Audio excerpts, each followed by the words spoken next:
دین اسلام ایک اجتماعیت کا دین ہے، اور اللہ تبارک و تعالیٰ نے انسان کی جو فطرت بنائی ہے وہ فطرت ایسی فطرت بنائی ہے کہ انسان اکیلے نہیں رہ سکتا، اور نہ ہی انسان اپنے سارے، چاہے وہ معاملات اس کے اجتماعی معاملات ہو چاہے وہ انفرادی معاملات ہو، جتنے بھی اس کے دنیا میں رہنے کے اور زندگی گزارنے کے معاملات ہیں، انسان ان معاملات کو اکیلے ڈیل نہیں کر سکتا۔ اسے کسی نہ کسی موڑ پر، کسی نہ کسی جگہ پر، کسی نہ کسی وقت پر، کسی نہ کسی مرحلے پر کسی دوسرے کی ضرورت لازمی پڑتی ہے۔ اگر اس کے گھر پر کوئی خوشی غمی ہو جائے تو اسے دوسروں کی ضرورت پڑتی ہے۔ اگر اس کے گھر میں کوئی بیمار ہو جائے تو اسے دوسروں کی ضرورت پڑتی ہے۔ مثال کے طور پر کوئی بندہ بیمار ہو گیا تو وہ اپنا علاج خود نہیں کر سکتا، اسے ڈاکٹروں کی ضرورت ہوتی ہے۔ تو یہ انسان کا جو اللہ رب العالمین نے اس دنیا میں نظام بنایا ہے، یہ ایسا نظام ہے کہ کوئی بھی بندہ اس میں ایسا نہیں کہہ سکتا کہ میں اکیلے زندگی گزار لوں گا۔ اور جو بندہ اکیلے زندگی گزارتا ہے، اکیلے زندگی گزارتا رہتا ہے، پھر وہ وحشت کا شکار ہو جاتا ہے، مختلف قسم کی ذہنی پریشانی اور بیماریوں کا شکار ہو جاتا ہے۔ تو یہ انسان کی فطرت کے خلاف ہے کہ وہ لوگوں سے بالکل کٹ کے رہے۔ اب یہ جو اجتماعیت کا معاشرہ ہے، تو اسی معاشرے میں کچھ لوگ ایسے بھی ہوتے ہیں کہ جو اس اجتماعیت کو مکمل طور پر توڑنے کی کوشش کرتے ہیں۔ وہ اپنے خواہشات کے پجاری ہوتے ہیں، وہ شر پسند ہوتے ہیں کہ ان کی کوششوں کی وجہ سے وہ ہمیشہ یہ کوششیں کرتے ہیں کہ معاشرہ جو اللہ رب تعالیٰ کو بھی مطلوب ہے کہ اس میں ایک اجتماعیت قائم رہے، وہ اس کو کسی نہ کسی طرح ختم کر دیں۔ اور ایسے لوگوں کو اگر نہ روکا گیا تو اللہ کے نبی علیہ الصلوۃ والسلام نے اس بات کو کہ ایسے لوگوں کو اگر نہ روکا جائے تو پورا معاشرہ تباہ ہو جاتا ہے، اللہ کے نبی علیہ الصلوۃ والسلام نے اس کو ایک بہترین مثال سے سمجھایا۔ صحیح بخاری اور دیگر کتب حدیث میں حدیث موجود ہے۔ سیدنا نعمان بن بشیر رضی اللہ تعالیٰ عنہ فرماتے ہیں کہ اللہ کے نبی علیہ الصلوۃ والسلام نے فرمایا کہ تم اللہ کے حدود کے اندر رہو۔ جو شخص اللہ کے حدود سے باہر نکلنے کی کوشش کرے گا تو اس کی مثال ایسے لوگوں کی ہے کہ جو ایک کشتی میں سوار ہوئے۔ اب کشتی میں سوار ہو کر انہوں نے قرآن اندازی کی کہ کون اوپر والے حصے میں رہے گا اور کون نیچے والے حصے میں رہے گا۔ تو کچھ لوگوں کے نام قرآ یا پرچی میں ان کا نام نکلا کہ وہ اوپر والے حصے میں رہیں گے، اور کچھ لوگوں کا نام نکلا کہ وہ کشتی کے نیچے والے حصے میں رہیں گے۔ اب پینے کا پانی جو تھا وہ کشتی کے اوپر والے حصے میں تھا، تو وہ جو نیچے والے حصے میں رہتے تھے وہ ان کو اپنے استعمال کے لیے پانی لانے کے لیے بار بار اوپر جانا پڑتا تھا۔ تو انہوں نے سوچا کہ کیوں نہ ہم اپنی کشتی کے اپنے والے حصے میں تھوڑا سا سوراخ کر دیں، نیچے تو پورا سمندر بھرا ہوا ہے، تو کم از کم ہمیں استعمال کے پانی کے لیے اوپر جانے کی ضرورت نہیں ہوگی۔ تو اللہ کے نبی علیہ الصلوۃ والسلام نے فرمایا کہ اب اگر وہ اوپر رہنے والے لوگ ان نیچے رہنے والے لوگوں کو نہیں روکیں گے تو ایک وقت ایسا آئے گا کہ ان کے سوراخ کرنے کی وجہ سے یہ پوری کشتی ڈوب جائے گی۔ اور یہ جو لوگ ہوتے ہیں یہ معاشرے کی اجتماعیت کو خراب کرنا چاہتے ہیں، معاشرے میں بگاڑ پیدا کرنا چاہتے ہیں، ان کی وجہ سے پورا معاشرہ ختم ہو جاتا ہے۔ تو یہ اللہ کے نبی علیہ الصلوۃ والسلام نے ہمیں مثال دے کر سمجھایا کہ اگر وہ لوگ جو ہمارے معاشرے میں اجتماعیت ہے، ہمارے معاشرے میں ایک اتفاق ہو، اس کو ختم کرنا چاہتے ہو تو انہیں اگر ہم نہ روکیں گے تو اس کا انجام کیا ہوگا کہ جس طرح نیچے والے صرف اپنے فائدے کو مد نظر رکھتے ہوئے کشتی میں سوراخ کریں گے، اور اوپر والے اگر یہ سمجھ کر بیٹھ جائیں کہ ہمیں تو کچھ بھی نہیں ہوگا، انہوں نے اپنے حصے میں سوراخ کیا، تو اس سے صرف نیچے والوں کو نقصان نہیں ہوگا بلکہ کشتی مکمل طور پر ڈوب جائے گی۔ اسی طرح جو شخص ایسے لوگوں کو نہیں روکے گا تو یہ معاشرہ مکمل طور پر تباہ ہو جائے گا۔ اب ایسے شر پسند عناصر اور ایسے اجتماعیت کو توڑنے والے لوگوں کو روکنا جو ہے اس کو شریعت کی اصطلاح میں امر بالمعروف اور نہی عن المنکر کہتے ہیں۔ اس امر بالمعروف کا مطلب کیا ہے کہ نیکی کا حکم دینا، اور نہی عن المنکر کا مطلب ہے کہ برائی سے روکنا۔ یہ انسان کے اوپر، ایک مسلمان کے اوپر اللہ رب العالمین نے اس کو فرض قرار دیا ہے۔ اللہ تبارک و تعالیٰ کا ارشاد ہے کنتم خیر امۃ اخرجت للناس تأمرون بالمعروف وتنہون عن المنکر۔ کہ تم ایک بہترین امت ہو، تمہیں پیدا کیا گیا ہے لوگوں کے لیے. کیوں؟ تأمرون بالمعروف وتنہون عن المنکر، کہ تم ان کو نیکی کا حکم دو اور ان کو برائی سے روکو. اللہ رب العالمین نے امت محمدیہ صلی اللہ علیہ وسلم کے دنیا میں لانے کے مقاصد میں سے ایک مقصد یہ بھی بتایا کہ وہ لوگوں کی اصلاح کرے، لوگوں کو نیکی کا حکم دے اور ان کو برائی سے روکے. تو یہ نیکی کا حکم دینا اور برائی سے روکنا یہ بڑا ہی عظیم عمل ہے اور اس کی بہت زیادہ اہمیت ہے. اللہ رب العالمین نے جب مسلمانوں کو اگر اقتدار مل جائے تو مسلمانوں کے کرنے کے کام کیا ہوں، چاہے وہ اقتدار ان کا چھوٹا ہو، چاہے وہ اختیار ان کا چھوٹا ہو، چاہے وہ بڑا اختیار ہو، ان کے کرنے کا کام کیا. اللہ رب العالمین نے اس چیز کو بھی قرآن مجید میں وضاحت کر دی کہ الذین ان مکناہم فی الارض اقاموا الصلاۃ وآتوا الزکاۃ وامروا بالمعروف ونہوا عن المنکر، کہ یہ جو مومنین ہیں اگر ہم انہیں زمین میں اقتدار دے دیں، اقتدار کی وضاحت اللہ رب العالمین نے نہیں کی کہ وہ چاہے خطے پر ہو چاہے پوری دنیا پر ہو، تو ان کا کام کیا ہوگا؟ یہ 4 کام کریں گے. اقاموا الصلاۃ، نماز قائم کریں گے اور کروائیں گے. وآتوا الزکاۃ، زکوٰۃ کا نظام قائم کریں گے. وامروا بالمعروف ونہوا عن المنکر، یہ نیکی کا حکم دیں گے اور برائی سے روکیں گے. تو یہ نیکی کا حکم دینا اور برائی سے روکنا یہ بہت ہی عظیم عمل ہے. اب دیکھیں کہ اگر قرآن مجید اور ہم احادیث نبوی کا مطالعہ کریں تو جو شخص اس فرض سے کوتاہی کرتا ہے باوجود کہ وہ اس فرض کو ادا کرنے کی طاقت رکھتا ہے، باوجود وہ اس فرض کو پورا کرنے کی قدرت رکھتا ہے، پھر بھی وہ کوتاہی کرتا ہے، تو ایسے لوگوں کو اللہ تبارک و تعالیٰ کی نظر میں کوئی وقت اور حیثیت نہیں ہے. قرآن مجید میں اللہ رب العالمین فرماتا ہے کہ لعن الذین کفروا من بنی اسرائیل علی لسان داؤد و عیسیٰ بن مریم، کہ بنی اسرائیل پر عیسیٰ بن مریم اور داؤد علیہ السلام کی زبان سے لعنت کی گئی. ذالک بما عصوا وکانوا یعتدون، یہ کس وجہ سے تھا کہ وہ نافرمانیاں کرتے تھے اور وہ حد سے تجاوز کرتے تھے. یہ 2 گناہ اللہ رب العالمین نے گنا. تیسرا گناہ اللہ رب العالمین نے ان کا داؤد علیہ السلام اور عیسیٰ بن مریم کی زبانی ان پر لعنت کرنے کا تیسرا گناہ اللہ رب العالمین نے یہ گنوایا کہ وَقَانُوا لَا يَتَنَاهَوْنَ عَن مُنْكَرٍ فَعَلُوا لَبِئْسَ مَا كَانُوا يَفْعَلُونَ، کہ ان کا جو تیسرا گناہ تھا جس کی وجہ سے داؤد علیہ السلام اور عیسیٰ بن مریم علیہ السلام نے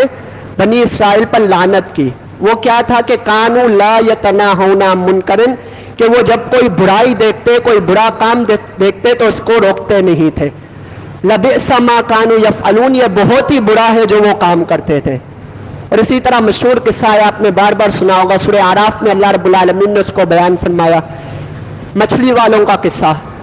کہ وَاسْأَلُوا مَنِ الْقَرْيَةِ الَّتِي كَانَتْ حَاضِرَةَ الْبَحْرِ، کہ آپ ان سے پوچھیں اس بستی کے بارے میں جو سمندر کے کنارے آباد تھی. یہ قصہ کیا ہے میں مختصر آپ کے سامنے بتا دیتا ہوں کہ بنی اسرائیل پر اللہ رب العالمین نے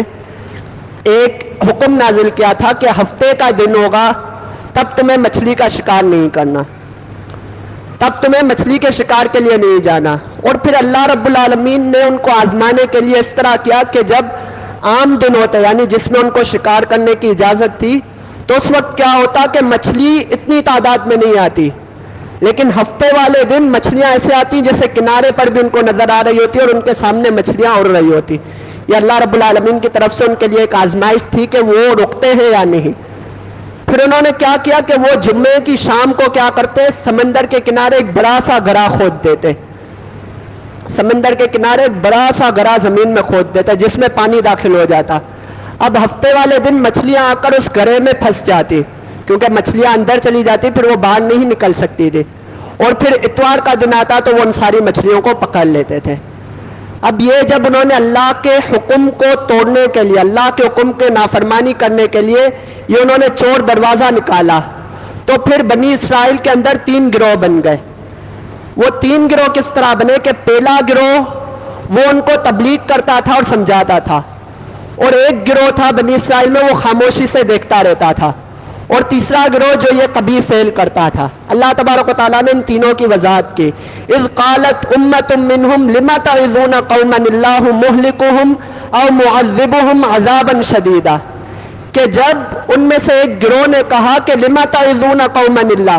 تم ایسے لوگوں کو نصیحت کیوں کرتے ہو کہ قومن اللہ مہلکہم او معذبہم، کہ جنہیں اللہ تعالیٰ ہلاک کرنے والا ہے، جنہیں اللہ تعالیٰ عذاب دینے والا ہے۔ انہوں نے کیا جواب دیا؟ قالوا معذرۃ الی ربکم ولعلہم یرجعون،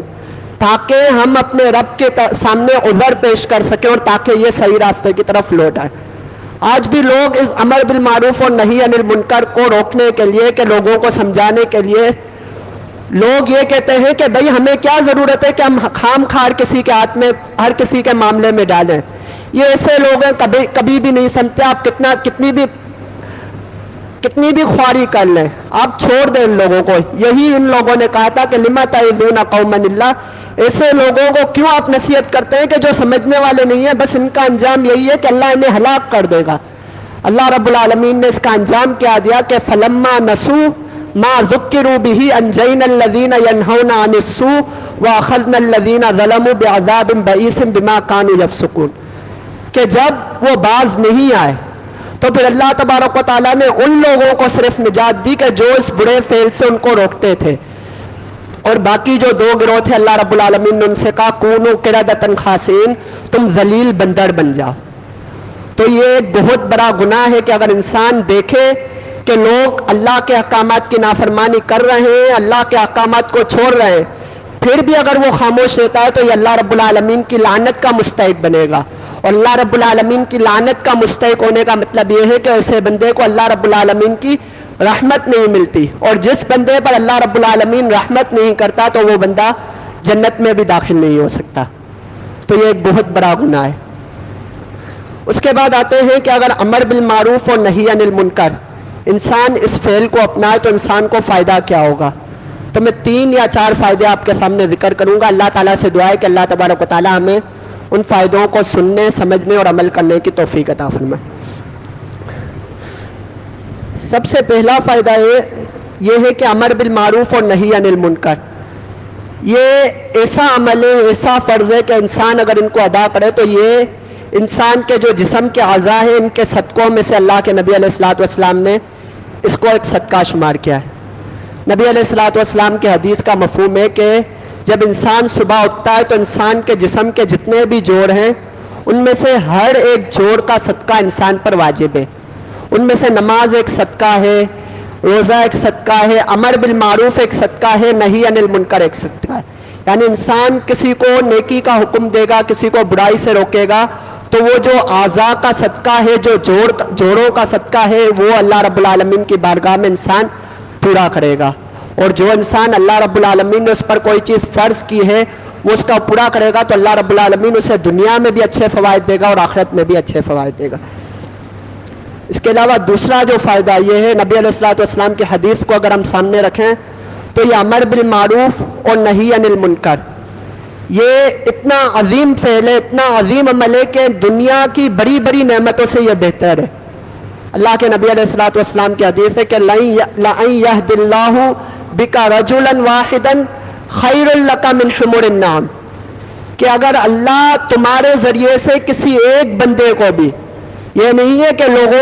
قوموں کی قومیں مسلمان ہو جائیں، قوموں کی قومیں صحیح راستے پر آ جائیں، لَأَن يَهْدِ اللَّهُ بِكَ رَجُلًا وَاحِدًا، کسی ایک بندے کو بھی اللہ تمہارے ذریعے اگر ہدایت دے دے تو خیر لک من حمر النعم، یہ تمہارے لیے سرخ اونٹوں سے بہتر ہے۔ سرخ اونٹوں کی اللہ کے نبی علیہ الصلوۃ والسلام نے مثال دی، یہ اس وقت کے بہترین سواریاں شمار ہوتی تھی اور بہترین مال۔ آج کے دور میں دنیا میں جو بہترین مال آپ سمجھتے ہیں اس کو حمر النعم کہہ سکتے ہیں، کہ دنیا کا بہترین قسم کی سہولت، بہترین قسم کا مال وہ ایک بندے کو مل جائے اور ایک بندہ کسی ایک شخص کو ہدایت پر لے جائے، کسی ایک شخص کی اصلاح کا باعث بن جائے، تو یہ بندہ جس نے کسی ایک آدمی کی اصلاح کی ہے وہ اس شخص سے بہتر ہے جس کو اللہ تعالیٰ نے سینکڑوں اور ڈھیروں سہولتیں دی ہیں۔ تو یہ ایک بہت بڑا فائدہ ہے کہ دنیا کی نعمتیں ہر کسی کو میسر نہیں آتی، اور دنیا کی نعمتیں حاصل کرنے میں مشقت بھی ہے، لیکن اگر آپ ایک بندے کی اصلاح کی کوشش کریں گے تو اس میں بھی مشقت ہے، لیکن جس قدر مشقت دنیا کی ان بڑی بڑی نعمتوں کے حصول میں اس سے کس قدر کم ہے، اور پھر فائدہ ہمیں ساتھ ساتھ کیا ہوگا کہ ہم اس بندے سے بھی افضل ہو جائیں گے، اس بندے سے بھی بہتر ہو جائیں گے۔ تو یہ امر بالمعروف اور نہی عن المنکر کا دوسرا فائدہ ہے۔ اس کے بعد تیسرا فائدہ دیکھیں امر بالمعروف اور نہی عن المنکر کا، وہ یہ ہے کہ اللہ رب العالمین کا دیکھیں عذاب جب معاشرہ گر جاتا ہے، برائیوں میں مبتلا ہو جاتا ہے، جب ایک معاشرہ اللہ اور اس کے رسول صلی اللہ علیہ وسلم کے احکامات کو پامال کرنا شروع کر دیتا ہے، تو پھر ایسے معاشرے پر اللہ رب العالمین کا عذاب آنا شروع ہو جاتا ہے۔ اور پھر وہاں پر امر بالمعروف اور نہی عن المنکر ہمیں کیا فائدہ دے گا کہ کم از کم ان لوگوں کو کہ جو امر بالمعروف، جو لوگوں کو ان برے فعلوں سے روکتے ہیں، جو لوگوں کو ان برائیوں سے روکنے کی کوشش کرتے ہیں، کم از کم اللہ رب العالمین ایسے لوگوں کو اس برے فعل سے، اس اپنے عذاب سے نجات دے دے گا۔ جیسا کہ شروع میں مچھلی والوں کے واقعے میں آیت پڑھی میں نے کہ فلما نسوا ما ذکروا به انجینا الذین ینہون عن السوء، کہ یہ جو قصہ ہوا تھا اس میں 3 گروہ بن گئے تھے، اس میں سے اللہ رب العالمین نے ذلیل بندر بننے سے صرف ایک گروہ کو ہی نجات دی۔ وہ گروہ کون سا تھا؟ جو ان کو نصیحت کرتا تھا کہ بھائی تم یہ کام نہ کرو، یہ اللہ کی نافرمانی کے کام ہے، یہ اللہ رب العالمین کے عذاب کو دعوت دینے والے کام ہیں۔ تو یہ 3 فائدے بڑے عظیم فائدے ہیں امر بالمعروف اور نہی عن المنکر کے۔ تو اس فعل کو ہمیں کبھی بھی نہیں چھوڑنا چاہیے، اس فعل کو انسان کے اندر جتنی بھی استطاعت ہے، رسول اللہ صلی اللہ علیہ وسلم کا حدیث ہے کہ اگر تم میں سے کوئی برائی دیکھے، یہ استطاعت کی بات رہی، ہر انسان کی استطاعت، ہر انسان کی کیپیسٹی، ہر انسان کے ایمان کا لیول وہ مختلف ہوتا ہے۔ رسول اللہ صلی اللہ علیہ وسلم نے فرمایا کہ جب تم میں سے کوئی برائی دیکھے تو اسے وہ اپنے ہاتھ سے روکے، اگر ہاتھ سے روکنے کی طاقت نہیں ہے تو وہ اپنی زبان سے روکے، اگر زبان سے روکنے کی طاقت نہیں ہے تو کم از کم وہ اسے اپنے دل میں برا جانے۔ اب دل میں برا جاننے کا مطلب یہ نہیں ہے کہ ہم بس اس کو دل میں برا جانے اور اس کے بعد بیٹھ جائیں، بس ہم سکون سے بیٹھ جائیں کہ ہمارے ایمان کا لیول اتنا ہی ہے کہ ہم دل میں برا جان دیا ہے، ہم بیٹھ گئے۔ اب ہمیں اپنے ایمان کے لیول کو بڑھانے کی کوشش کرنی ہے۔ اگر ہم اکیلے کچھ نہیں کر سکتے، اس برائی کو ختم نہیں کر سکتے، تو ہم کم از کم لوگوں کو ملا کر اپنے ساتھ اس برائی کے خاتمے کے لیے کوشش کر سکتے ہیں۔ تو اس طرح ہمارے ایمان کا لیول بنے گا اور ہم تیسرے سے دوسرے درجے پر آئیں گے اور دوسرے سے پہلے درجے پر آئیں گے۔ اور تیسرے درجے کے بارے میں اللہ کے نبی علیہ الصلوۃ والسلام نے فرمایا کہ ذالک اضعف الایمان، یہ جو تیسرا درجہ ہے یعنی انسان دل میں برا جان کر بیٹھ جائے، یہ ایمان کا سب سے کمزور ترین حصہ ہے۔ تو اللہ رب العالمین ہر بندے سے اس کے استطاعت کے مطابق، اس کے علم کے مطابق، اور دوسری حدیث میں اللہ کے نبی علیہ الصلوۃ والسلام نے فرمایا، اس کا مفہوم یہ ہے کہ اس کے علم کے مطابق بھی اس پر یہ فرض ہے۔ نبی علیہ الصلوۃ والسلام کی حدیث ہے کہ بلغوا انی ولو آیا،